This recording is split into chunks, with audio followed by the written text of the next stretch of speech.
6 minus 4 gives us 2, and 1 more 6 minus 4 gives us 1 more 2, and we have a multiplication between them, so we have 2 times 2, and this gives us 4. And this would be great if it was a correct solution.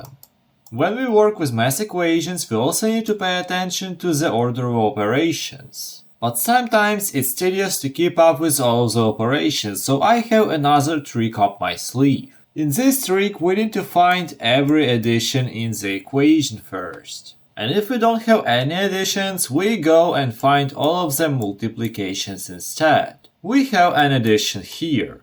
We get 6 plus this negative term. We don't write a plus here, we just have a minus here that overrides it. Addition is not necessarily a plus. So we have an addition here, and we have an addition here, but this one doesn't count because it is inside of parentheses. So okay, if we have an addition here, we need to divide this equation into these two parts. Wait, if you like the explanation so far, please consider subscribing. Thank you. So this is the first part and this is the second part. Also pay attention, you need to also pay attention to this minus. Now we need to calculate each of them. The first one is just 6, we just rewrite it.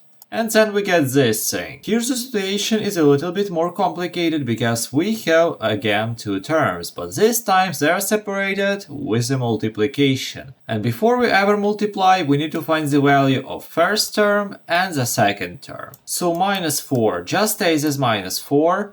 6 minus 4 gives us 2. And now after we know the values for both of them, we can multiply them. We get minus 4 times 2, and this gives us minus 8.